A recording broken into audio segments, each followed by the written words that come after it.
also have Lubabalo. Thank you very much for substituting for Nkululeko, who is, well, blessed, if that's the word. He and his wife and family having a baby. So he's on paternity leave. So we will send him, I'll send him a letter later today. I take it on behalf of the committee, congratulating him, his wife and family, and wishing them well over the next period with a new baby. Any issues around that? Nope. Okay. Lubabalo, any more apologies? Thank you, Chairperson. Yes, Chairperson, I'd like to confirm that I have received the apology from Mr. Dudoit. I also have an apology from Honorable Nita. And then I would like to, on behalf of my colleagues Nkululeko and Ms. Ndaga, to register their apologies as well. Thank you so much, Chairperson. Over to you. Thank you. Yeah, obviously. Oh, yes, and also the chairperson of Labour phoned me and said that, or trade industry rather, that he needs Mama Rakhane there, Mamora, because they're voting on a bill, right, which is highly contested, or two bills, interrelated bills. So I said to him, of course. Now, I wasn't here last week, but I spoke to Nkululeko and also had an exchange with Esther, who sent me some notes on what happened. But also Zolani had a brief, well, he sent me a WhatsApp, and obviously I know what happened. Well, it's even better that Esther sent me some notes. Now, here we are. We have today to look at two issues. First, policy issues as normal when processing a bill. And then the second issue, obviously, is the issue of line by line. And then we will consider voting for the report, which obviously will be based on today's proceedings and so on. So we can, in fact, put this bill on the agenda, it seems to me, based on what happened last week, the public hearings and the weeks before when we got a briefing, on the agenda for next week, which is the very last week of this term, right? So I suggest that we meet tomorrow. We've negotiated that with the CX Appropriations Committee, that we can take the 20 minutes or half an hour of their time to vote on this bill. And the report will get to you a few hours after we finish today. Secondly, Lubabalo suggested, instead of using the last part of the meeting tomorrow of the Appropriations Committee, we start with this and process it. That's a good idea, I think. So I'll leave it to him and the chair of that committee to let us know when they'll have us. But it's the same committee, of course, when they let us proceed with our,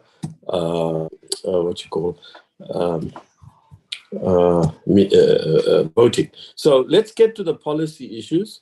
And are there any issues first that anybody wants to raise?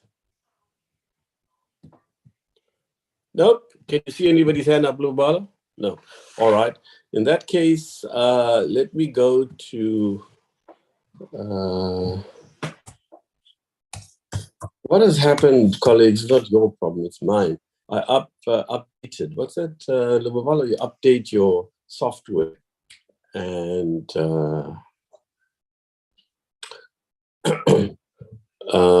can you put it on the screen, Ms. Ntaka's overview of the policy issues? You sent it out, and yes, I can't extract it easily, but I'll pick it up. You can't, it's a long story, man. I don't want to bore you with my IT issues. Once you upgrade the Outlook on an Apple these days, you lose everything that I discovered about 20 minutes ago. It's there somewhere. Okay, so can you put it on screen, right? So basically, she sets out the briefing and so on. That's not relevant. We go on to the next section. What it aims to do, that we're familiar with. So what are the key issues? Now, on this first issue of the mandatory audit rotation rule, they want it in primary legislation. Let me remind you that we were keen on this at one stage too. There's a message from Dikeledi. She's not been well intermittently. What is she saying? Let me read that quickly, or shall we all read that? Dennis is battling with the same problem, laptop installing upgrade. Yeah, you know, on Apple, if you upgrade Outlook, all your previous emails disappear. So I've got to go to Saleh Smith or somebody there when I get into Parliament later to now find it again. They go back to the old system. So this happened to me now. I looked at it really about, I was busy on other things. And then I started looking at my emails half an hour ago. But then I used to use my cell phone. All right, morning, Chair. I'm on my way to hospital. Might disconnect when he attends. Oh, of course. She's actually linked to us. Obviously, we wish you very best, Declare. We know you've been challenged. It's great that you are here. Finally, I want to make this observation.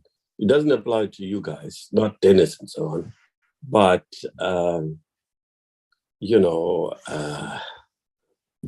I've gone now into my webmail. You see, then it's easier to find it. Here it is. Okay, I would like to say, nobody prepares us for old age. Eh? It's one thing after another. But I won't bore you right. So, on this issue of MAFR, now, remember the court has just decided that this thing is not legal, which is a big setback for Parliament and the IRBA and the government, and for transformation. Those who were not around when we processed this bill may not appreciate this, but we weren't being populist. We're very moderate and temperate. What it phased in over time. We urged more consultation between IRBA, Treasury, and the stakeholders opposed to it. But Treasury, can you come in here? Now, how does the recent court decision impact on what COSATU is asking for, and which we in principle agree with, but we recognize what your department said at the time, that I can't remember exactly what the explanation was, but it may not be a wise thing at that time, because, if you put it in legislation, it'll be very soft, because it must allow for changes that might be required through regulations and so on. That's how I recall it. But MP, you here, or anybody else from the department, can you deal with that issue? So we're done with it. Good morning, Honorable Chair. I'm Janine Bednar-Gyose. Janine, Hi, Janine, welcome back. Thank you very much. Excuse me. So with respect to the mandatory rotation, I think we do certainly recognize that it's an important matter that we agree that it should be addressed in the legislation, in primary legislation ultimately. But we sent through a submission last week that we would submit to the committee that it may not necessarily be ideal to address that immediately in this particular bill, as it would occasion having to obtain approval, to consider a matter. No, I know all of that. I saw that when Esther sent the notes. The question really is, how does the Constitutional Court decision, that's the question. Let's not cover issues that were covered last week simply because the chair wasn't there. It doesn't work like that in this committee. The chair's job is to get a briefing between meetings and not bore the meeting and detain them unduly. The chair is merely one functionary here. The others can manage this committee quite well. So let's go ahead. Tell us what the Constitutional Court, was it a Constitutional Court decision firstly or a Supreme Court decision? I've forgotten. Secondly, what did it really say? Why did it oppose this, and in what sense did it oppose the mandatory rotation? That's the issue. And then how does it impact on what COSATU may be saying and what the committee might want? That's the issue. Not covering what you covered last week and what I'm sure Esther will cover in the report. Yeah. Do you get it, Janine? Thank you. So it was a Supreme Court of Appeal decision. So it wasn't right. The Constitutional Court.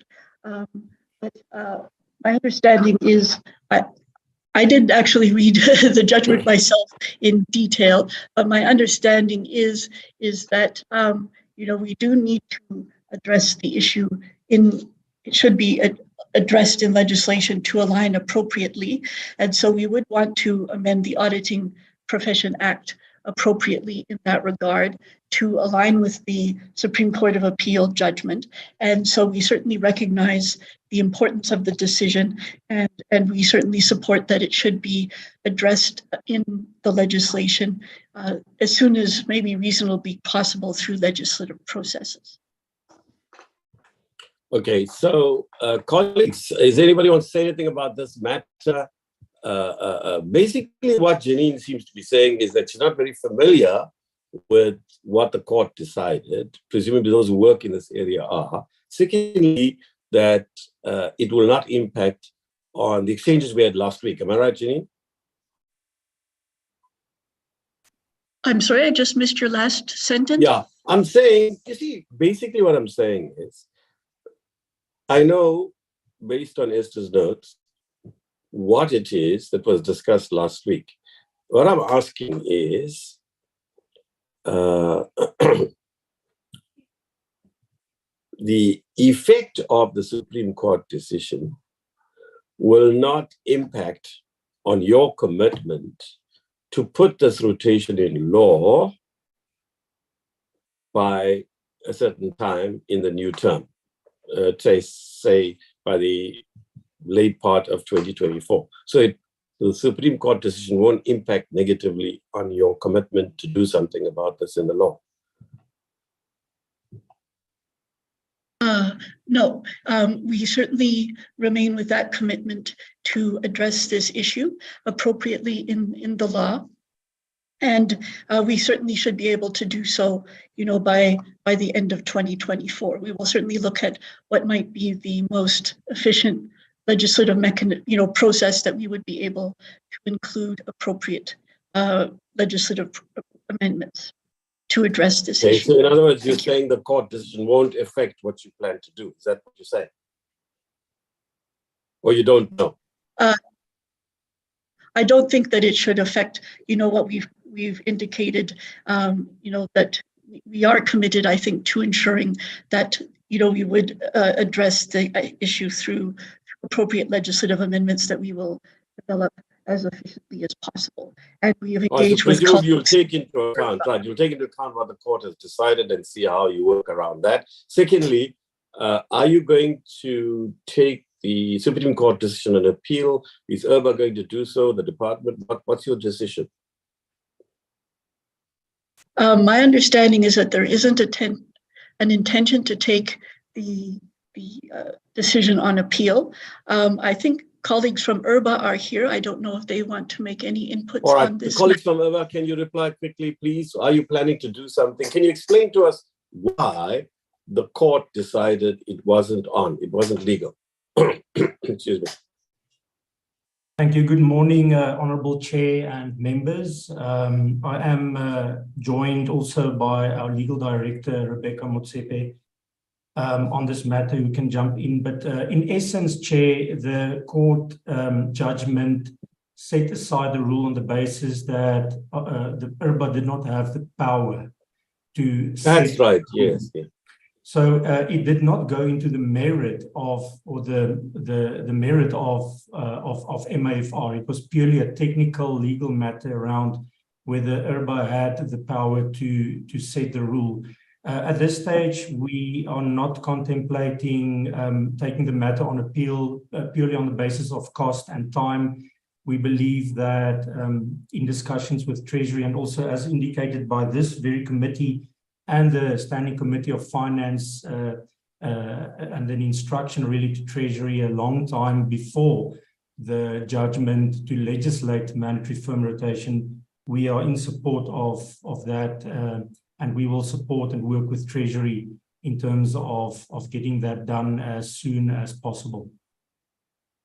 All right. I think the team that does the report needs to mention all of this, that there will not be challenging the court decision, and also that IRBA thinks that, IRBA believes that the way to address this issue is to put it in law.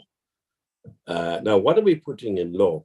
Just the mandatory rotation, or is the intention also to give IRBA the legal right to pass these rules? So what is being proposed? Can either of you answer? Excuse me. If I may. Yeah, sure.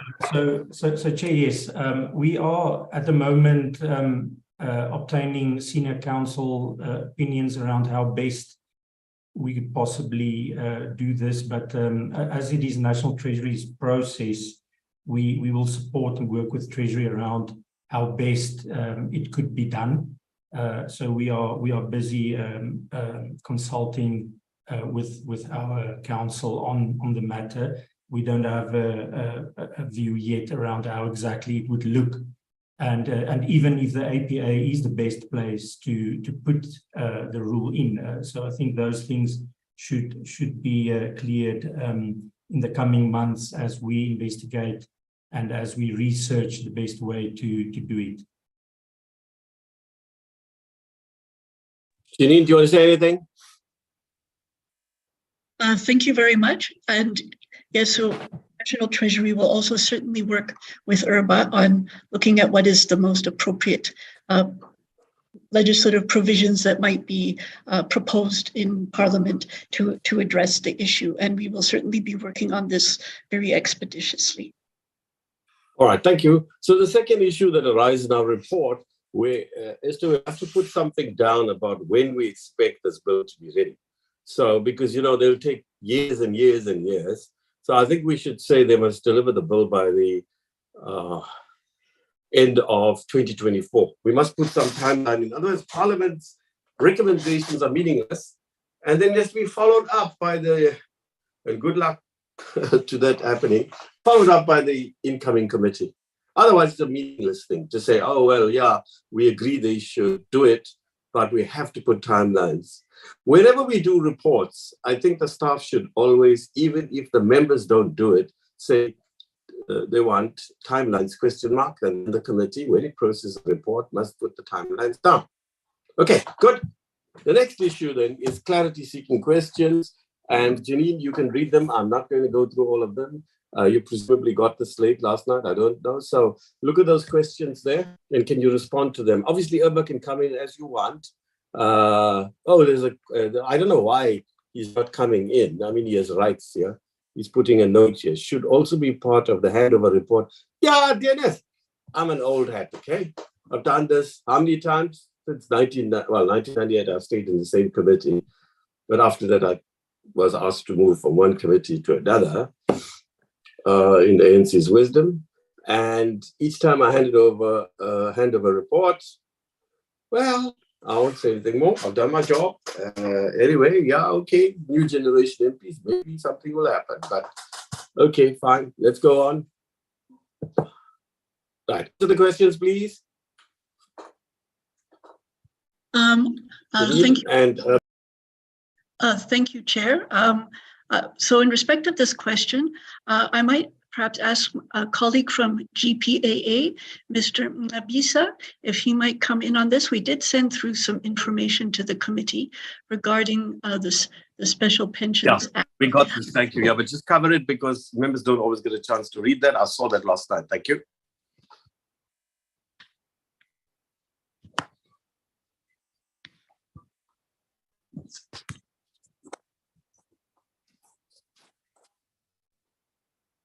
Is your colleague here? Yes, I see him on the call. Mongezi, would you like to come in, please? I'm not sure if he's unable to. He's still on mute, but I see him on the call. Right. Could one of you phone him? I'm afraid I don't have a phone number. Could one of you reply to that? Or shall we come back to this? Perhaps you might come back to it. Sorry, I have the details. Okay, let's move on to the next set of questions. Poppy, thank you very much for this. It's very helpful as a guide. And we should do this obviously all the time. So let's go back to the document and go down. So with respect to the auditing profession, you got 3 questions there. Between you and IRBA, will you kindly respond?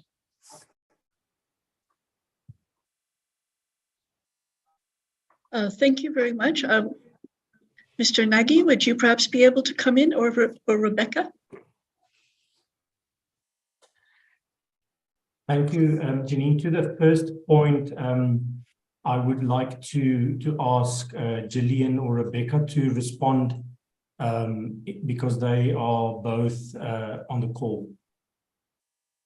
Gillian, Rebecca. Thanks, Imran. Thank you, Chair, through you. In respect of the first point as to the overlap between the Enforcement Committee and Disciplinary Committee functions, there's actually no overlap between the two. The Enforcement Committee is a subcommittee of the board and makes recommendations in respect of the prosecution of respondents who are charged with improper conduct. However, the Enforcement Committee similarly also is a statutory committee and is given powers in terms of the APA to sanction respondents where they admit to guilt.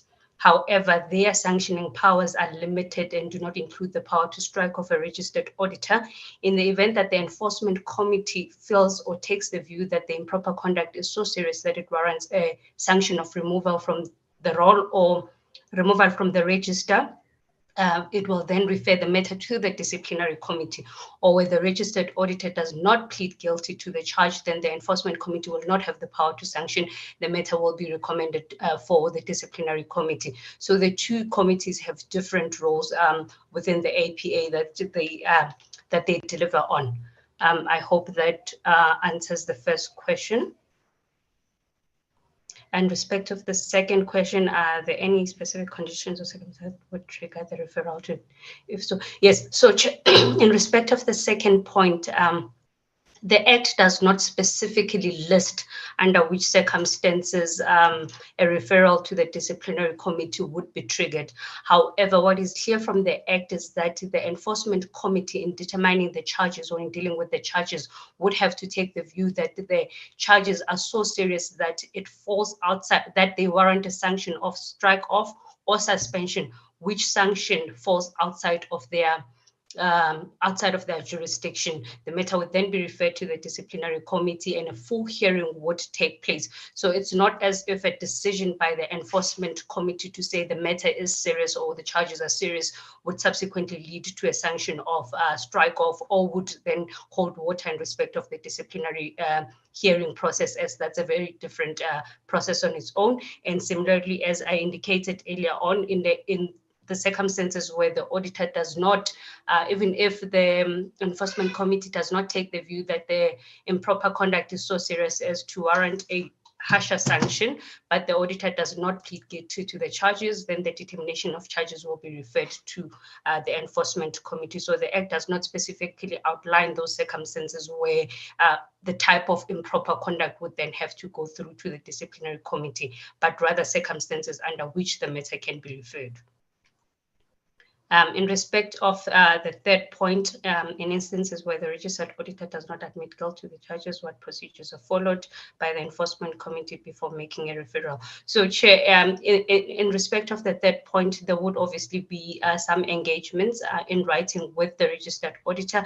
The registered auditor is often given an opportunity to comment on the charge sheet and to clarify any form of misconceptions or allegations that are not true and to provide evidence, failing which, or in the event that the Enforcement Committee takes the view that it is still not sufficient and that the registered auditor should be charged, and then it will write to the registered auditor and advise the registered auditor that the matter is referred to the disciplinary committee. Once the matter is referred, once again, the legal department would engage with the registered auditor in respect of the admission of guilt process and see if they can find middle ground before the matter is even set down for a hearing. So that's the process that is followed in terms of the rules and our standard operating procedures. I hope I've covered all 3 points, Chair. Thank you. Yes, thanks. Those are very good answers, actually. Very clear. Thank you. Anybody wants to comment on this issue from the committee side, please? Or any of the staff? Anybody wants to come in?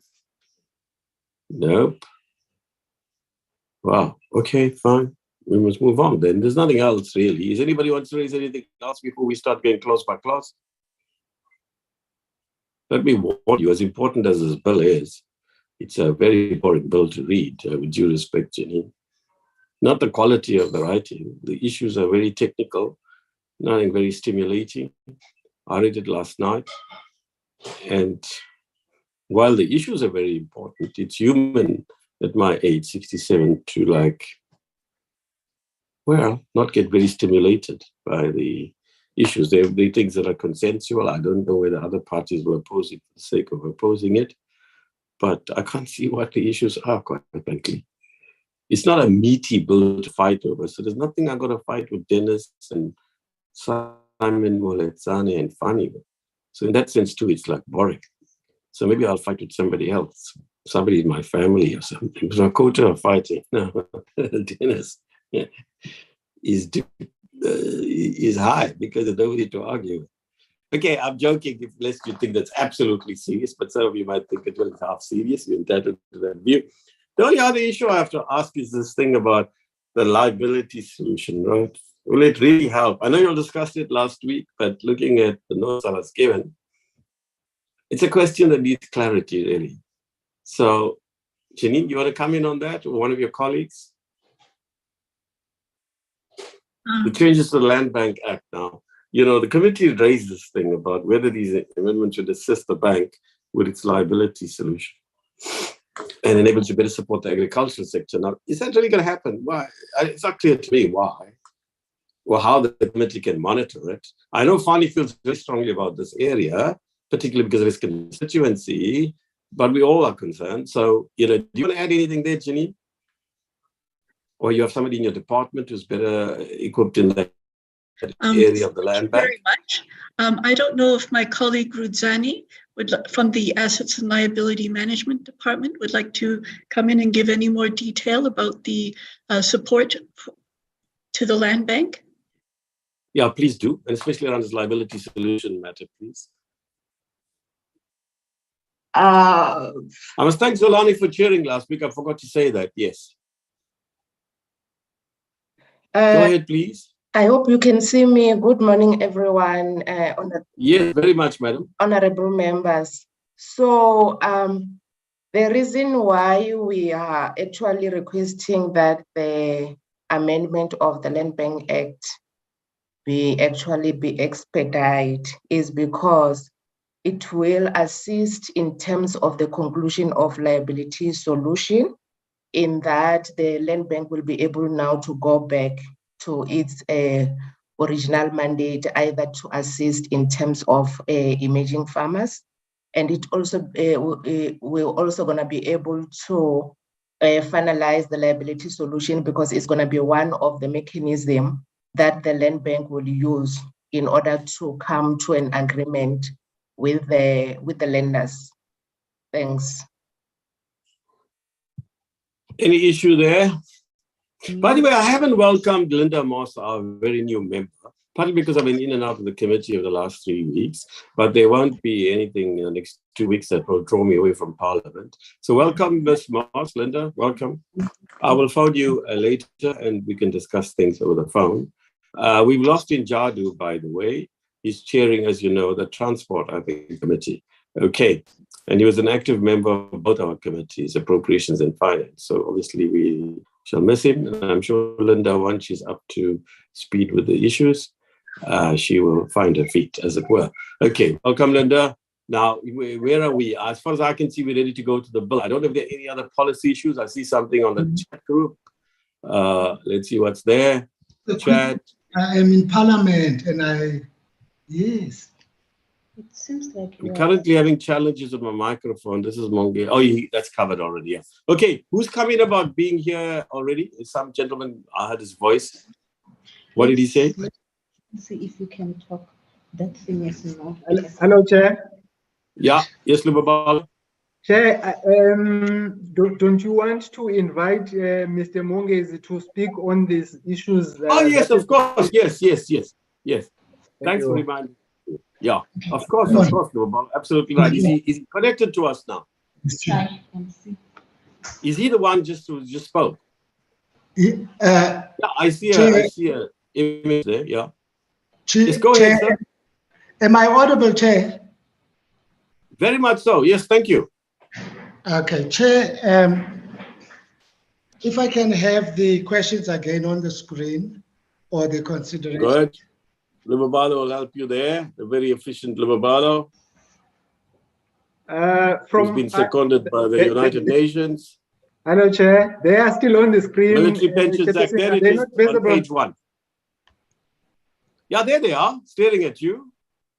What happens if the registration... See, he talks about... sir, he's talking about Oshie, with respect to the proposed amendment, it talks about 12-month period is allowed for registration and submitting claims. The questions are twofold. What happens if the registration and claim submissions are not completed within the 12-month period from the effective date? Will the qualifying claimants be given a second chance? 2, does this 12-month period apply to first-time claimants or claimants that have claimed before but would now be claiming for the period that is now covered by the proposed amendments? These come from our researcher. Any questions? Alan, with you? Are you there, sir? Chair, yes, Chair. Yeah. This talks about a life partner applying for registration of the life partnership. Yes. So a period of 12 months is allowed for the registration to go through the processes. After the lapse of the 12 months, you are allowed to reapply or your application be considered for the following 12 months. I'm not sure whether I'm making sense. Yes, it seems to be correct, unless somebody wants to raise a question here. Lubabalo, is anybody up with the hands? Yes, we don't disqualify for the registration. Yes, I get it. Yeah. Now you're clear. Thank you, Mongezi. Is there anybody who wants to raise an issue? Thank you, Chair. No. All right. Anything else you want to add, Mongezi? No, no, thank you, Chair. That's good. Poppy's on leave, by the way. I think she's writing an exam. She was on leave yesterday when she sent those comments. Not comments, questions. From what I can see, colleagues, comrades, I can't see what else we want to raise. I think we're ready to go to the bell. Is Dennis awake today? Dennis? Yeah, I'm here, Chair. But you know, I don't want to pick a fight with you. You know, that would possibly, you know, lose the opportunity for someone else to do that later on today, and then get the opportunity to be a spectator. Very technically wise. Okay. All right. Now, although I shall be better before that fight comes. I'm teasing. Look, we're on course now to do what we ultimately have to do, which is go to the bill. And so I do. You have the bill before you. So we go to the first page. Look, I looked at the bill, right? And really, I mean, quite honestly, as I said, I can't see much in it unless members. Obviously, there are certain clauses that the National Treasury wants us not to take to, and they explained why. So unless anybody feels strongly about it now, can we go ahead and process the bill? So let's go for Janine, you'll direct our attention to the clauses that we have to reject. Is that correct? You will do that. Janine? Hello? Janine? Good morning. Apologies, I was having a little difficulty there. I'm not quite clear about clauses that were going to be rejected. Right. But you said to us there are clauses in the bill that you want us to reject. So which are those clauses? Can anybody help that record? Hello? I was not aware that there were clauses that were going to be proposed to be rejected. Where is MP, by the way? She's unfortunately away today. So how are we going to proceed with this bill? Sorry, Janine, if I may come in. Yeah, please do. Who's there? Hello? Yes, Can you please? Yeah. From National Treasury. Just to indicate, Chair, the proposed clauses that were to be omitted have already been omitted by the Standing Committee on Finance. They've been already done. That's what I wanted to ask you. Have they already been done or they are coming here? Fine. So we are clear about that, my friend. Are we clear about that? Because we don't want to vote on the bill. And then for a technical reason, you're going to bring the bill back. This reflects very badly on us. So you're very clear about that. Am I right? Correct, Chair. That every clause you wanted out is actually out by the Standing Committee on Finance, right? Yes, that's correct. Good. Okay, if that's the case, we're voting on this bill. But let me alert, it's not about you, my friend. Let me alert you, whoever is in charge here, is it Janine, that if you come back to us and say to us that, oh, you forgot, there's yet another clause you should have removed on the SCOF side that somehow slipped in here, we will actually not be happy, to put it mildly.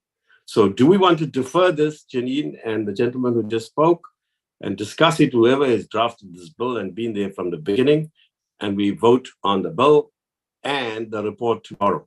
Or we go through the bill informally, vote on it, and vote on the report. I'll feel more comfortable with that, but I'll go by, because you know what, there's been too many glitches, really.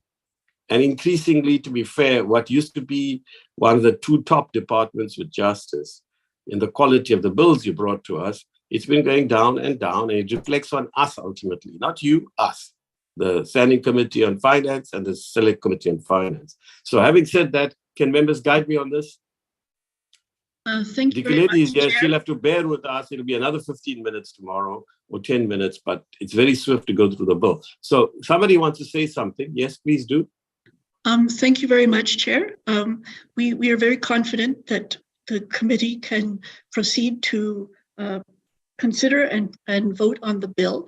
There are no aspects that need to be, there is, I don't. Fine. Okay, fine. Frank, do you know anything? Okay, but Parliament was the count, right? So Frank, can you help us with this?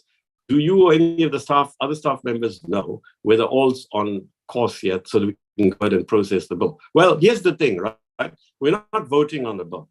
So what we can do is we can get a compromise where we go through it informally anyway. We're not voting right now. And then you'll come back to us tomorrow. And the first item on the agenda will be, yes, everything's on course. Right? Because putting that in our report, Esther, that the committee persisted with Treasury, something like that, somewhere, just put this in, please. So we are not held responsible because it reflects badly on a committee and most importantly on a committee chair. Okay, now I don't want to take responsibility, right? So, your name gets mentioned here, there, and everywhere, and somebody's thieving people, or it ends up in some court process and so on.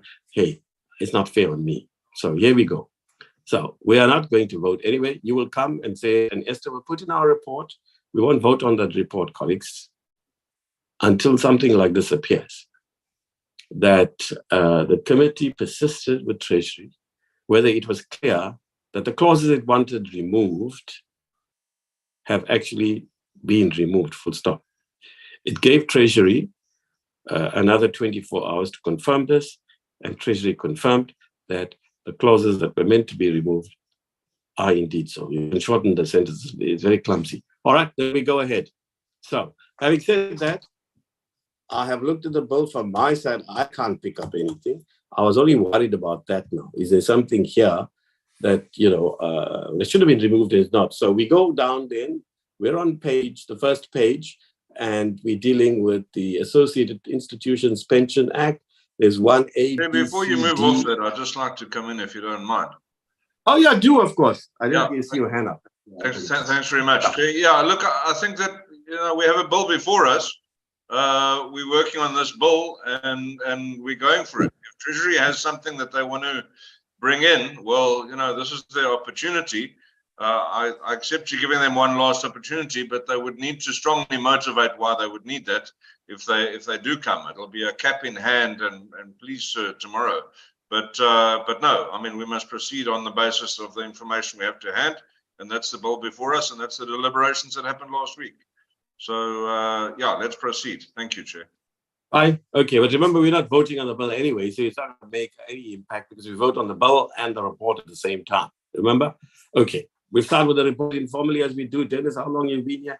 Then we look formally at the bill, and then we look formally at the report. Okay? That's how we do it, Lumabalo. I don't know how it's done in other committees, but if there's anything wrong, draw our attention to it. Well, so far, nobody's questioned this in all the years I've been here, but I don't know, all these new rules are coming up now, and I don't know them very well. Okay. So as I see it, colleagues, the first 1A, B, C, D, E, D. I don't know, Simon Moletsane's EFF might have some discussion on this at executive structure. They disapprove. I don't know, Simon, but from what I can see, it's all straightforward. So anyway, I take it the EFF is not opposed to those clauses. though I have no doubt they won't vote for this bill. Now, section 2, we've got A, sub A and B. Anything there, gentlemen, men, ladies, comrades, friends? Nope. Then we go to section 3, A, B. I can't see anything. Anybody can see anything? Nope. 4, sub 1. Anybody? Nope. 5, 1, A, B, C, A, B, and then Roman 1, 2, 3. Then we go down to 2. Anything there?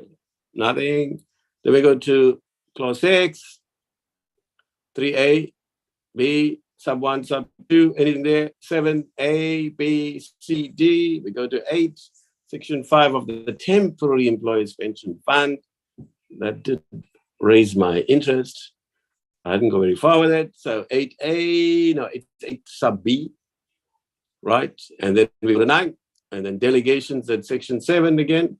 This is clause 7.1, A, B, and then Roman numeral 1, 2, 3, and we go to C, then we go to 2. So then we got the amendment of section 8 of Act 75 of 1979, etc. We go to, it's our clause 10, the new in the bill. We have section 8 of the Temporary Employees Pension Fund. Under A, we got Roman numeral 1, then we got B, C, and then sub 6.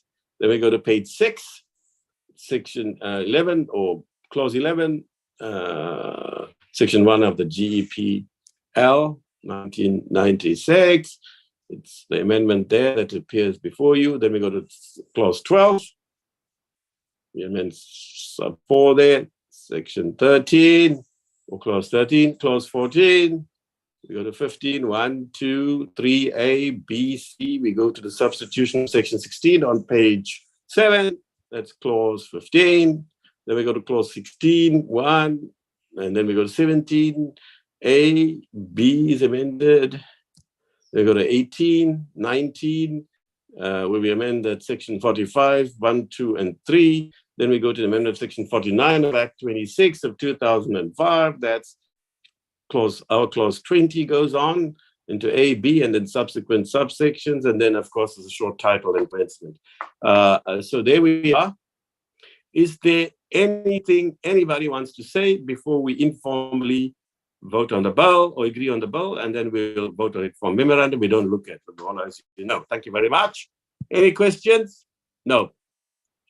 Okay, that said, we're done. We're meeting again next Tuesday. I will have to also present a report on that parliamentary network conference, and I'll present that to you. As you know, committees, I don't know if the rules have changed, but committee chairs, if they're invited as chairs to give papers and so on, they don't normally write like reports going to the ATC, but I've always tried to, or have done, reported to the committee anyway. So, which I think is a good idea. So we'll put that on the agenda next week. We also have a set of minutes. So can we move to that, please? Just give me a moment, Lubabalo, while you find the minutes. Let's go there.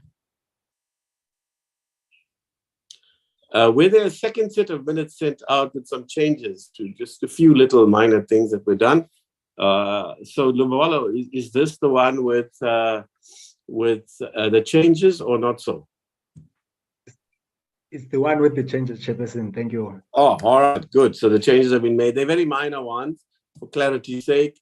And I wasn't there, so I asked a few questions, and Esther said, well, we didn't take a decision on that, so that's fine. I can't obviously suggest changes that do not reflect accurately the minutes. So before us is Tuesday, the 6th of June. Colleagues who are from Treasury, thank you very much for your cooperation. There's no need for a big team to be connected by Zoom. I think if one or two of you are here, maybe one from URBA and one from Treasury, a policy person, and obviously Janine, I think she's the overall legal head for now, for this bill at least. So, if 3 of you were here, that's good enough. I don't know who else wants to be here, but it's not as if anything major is going to happen, okay? So if you can, please do leave. You've got work to do, I'm sure. Thank you very much for your cooperation. Right. Now, minutes of the meeting of Tuesday, the 6th. The chairperson was absent, and you should add, Esther, Lubabalo, the chairperson was absent, and so the meeting went swimmingly and very fast and effectively. The committee feels that the chairperson should stay away more often. Exclamation mark, Esther. Put that in. I know Dennis supports that. That is unanimous. Hey, I thought you're not as bad as your head whom you are terrified of. Morning, Eunice. Okay. Yeah, hi, my friend. 1, public hearings on the Financial Matters Amendment Bill. Anything there? 2, nothing. Response by Treasury. 4, the key issues discussed. A member of the committee inquired. Yeah, okay, I read all of that. Then we go on to consideration of minutes that were passed. Ooh, Dikeledi was very active, eh? Okay. End of meeting. Mr. Mkiva ended the meeting. Why would he end the meeting? At 11:07. It's a severe indictment on the chairperson right now. Okay. All right, colleagues, there it is. A mover and a seconder, please. I wasn't there, so obviously I can't move anyway. I'm chairing right now. Mover and seconder, I take it, Dennis, you move, and I take it, Willie, you second, because I wasn't there. Yes, I second, but I just want to say that we are at 10:46 now. You might beat Mkiva's time, chairperson. You might just beat him. Yeah. Okay, next week, Esther, just say, in the competition between Zulani, Mkiva and Eunice won. Hey, yeah, 10:46. You lifted my spirits and my morale. But now what you do, you open the door for me to blabber for the next, until 11:06, because even about 11:06 I've defeated him. By the way, we should congratulate those 2 wonderful runners. Eh? They broke their own records, and not only the records, the comrades merit. It's wonderful. Okay, and then there's a woman golfer I saw that won the world tournament, if I got that right. Again, look at them. They're lifting our spirits, really. And we did it in this miserable, cold, rainy, needless to say, only part of the country where you get cold and rain at the same time. Strong argument to move Parliament to Msunduzi, really. Okay, there we are. We say goodbye. I shall thank all of you. We shall see you tomorrow morning promptly at 10 o'clock under the Appropriations Committee. But first, I don't think it's going to take long, 15, 20 minutes. We'll send out the report in a few hours because Esther's already sort of worked on key things. And thanks to her and the whole team. And thanks particularly to Lubabalo, whom, as I said earlier, though you might have not picked this up, I often feel he's seconded here by the United Nations, He should be there. And I'm sure all the officials will fear him because exactly when his watch says it's 10 o'clock, if a meeting is starting at 10, it has to start. Otherwise, he gets really upset. All right, but Lubabalo, you are right. My watch actually is slightly about 50 seconds or so behind time. Never mind. There we are. Thank you, Lubabalo, and whoever else you brought in from the appropriation side. And thank you, Dikeledi, for letting us have them. Anything else, colleagues? I see 2 chats there. I hope they're not rude about me. Thank you very much, Chair Janine. All right. And Ryder as well. Why are they thanking me so profusely? I'm but guilty.